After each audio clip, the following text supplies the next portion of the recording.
इस पृथ्वी पर बहुत सारे शास्त्र लिखे गए हैं, लेकिन अष्टावक्र गीता अनूठा है। वेद और उपनिषद भी इसके सामने कमजोर लगते हैं। गीता में भी ऐसा गौरव नहीं है जो अष्टावक्र गीता में है। इतना शुद्ध और निर्मल वक्तव्य समय और काल के अतीत पृथ्वी पर दूसरा नहीं है।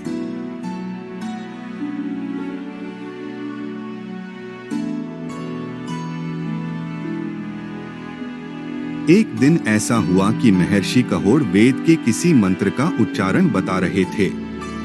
तभी सुजाता के गर्भ से आवाज आती है, आप गलत मंत्र को पढ़ा रहे हो। इतना सुनकर महर्षि कहोड़ को गुस्सा आ जाता है और वह अपने अजन्मे पुत्र को ही श्राप दे देते हैं कि जाओ तुम 8 जगह से टेढ़ा पैदा होगे।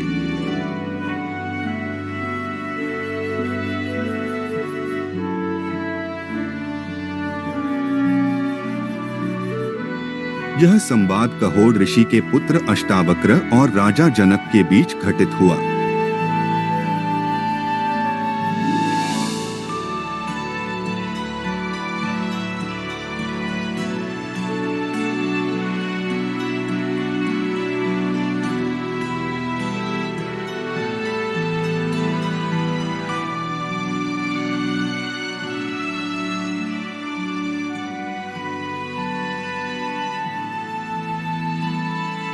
जब जनक राजा के दरबार में विशाल शास्त्रार्थ रचा गया, तब महज अष्टावक्र 12 वर्ष के थे और उनके पिता वंदिन नामक पंडित से करीबन हार चुके थे।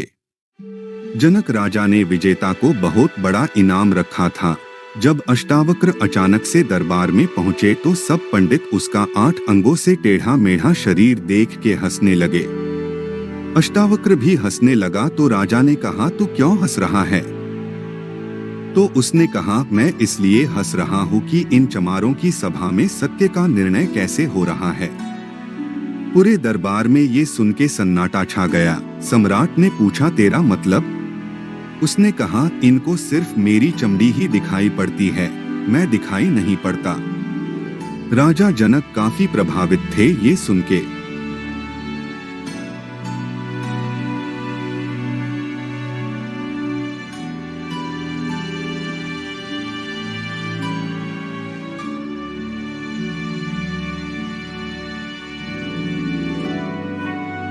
अष्टावक्र कहते हैं, विषयों को विष के समान त्याग कर सत्य को अमृत जानकर मोक्ष को प्राप्त किया जा सकता है। आत्मा के संकल्प से यह जगत उत्पन्न हुआ है। संकल्प हटा लेने पर जगत मिथ्या प्रतीत होगा।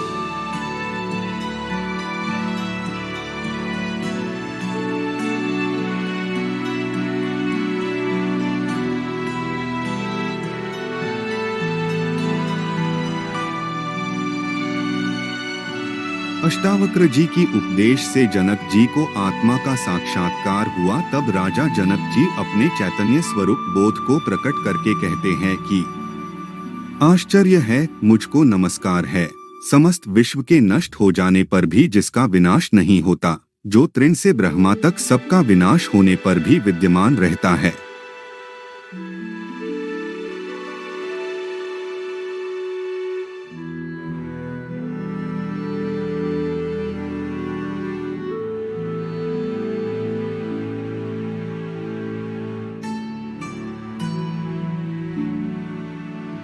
आश्चर्य है, मुझको नमस्कार है। मैं एक हूँ, शरीर वाला होते हुए भी जो न कहीं जाता है और न कहीं आता है और समस्त विश्व को व्याप्त करके स्थित है।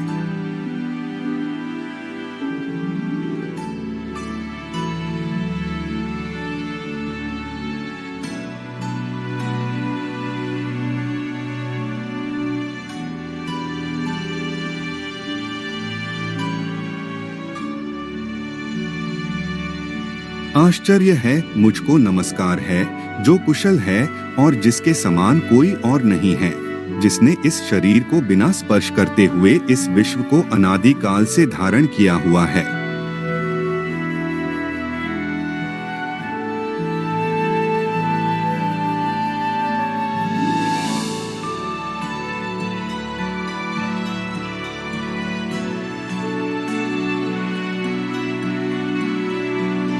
आश्चर्य है, मुझको नमस्कार है, जिसका यह कुछ भी नहीं है, अथवा जो भी वाणी और मन से समझ में आता है वह सब जिसका है।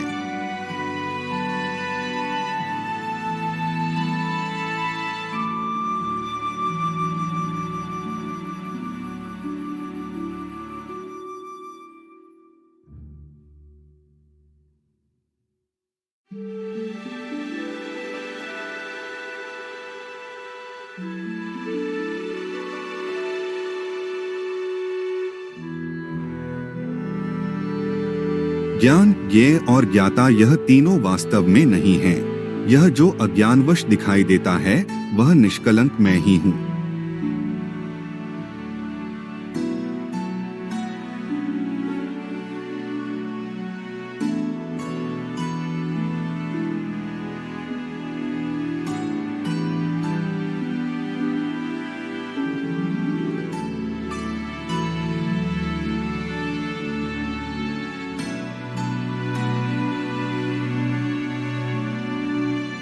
द्वैत भेद सभी दुखों का मूल कारण है।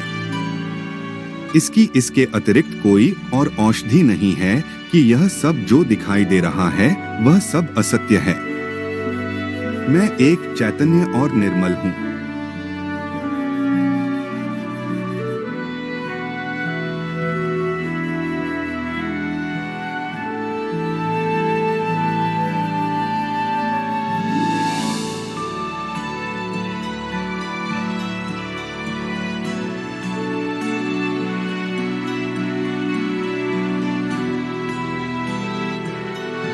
मैं केवल ज्ञान स्वरूप हूँ। अज्ञान से ही मेरे द्वारा स्वयं में अन्य गुण कल्पित किए गए हैं। ऐसा विचार करके मैं सनातन और कारणहित रूप से स्थित हूँ।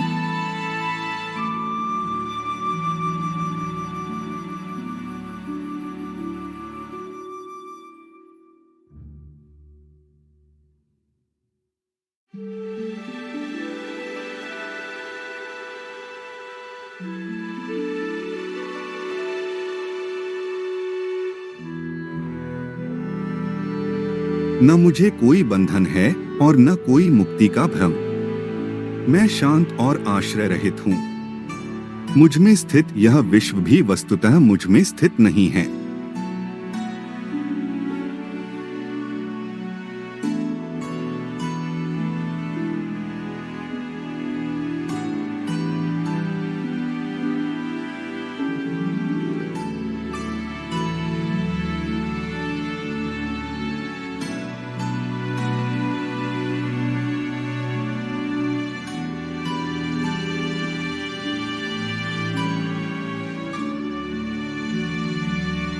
यह निश्चित है कि इस शरीर सहित यह विश्व अस्तित्वहीन है।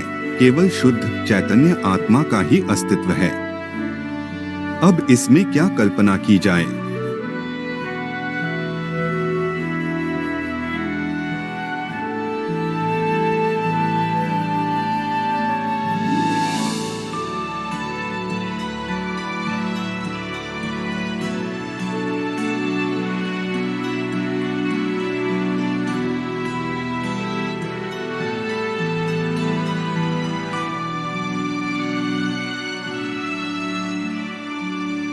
शरीर, स्वर्ग, नरक, बंधन, मोक्ष और भय ये सब कल्पना मात्र ही हैं।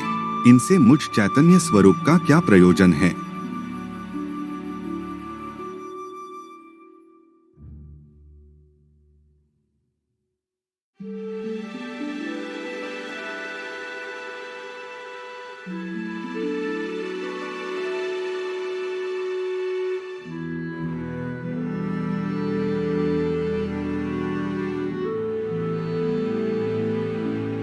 अगर आपको यह चैनल पसंद आया हो तो कृपया इसे सब्सक्राइब करें, शेयर करें और कमेंट करना ना भूलें।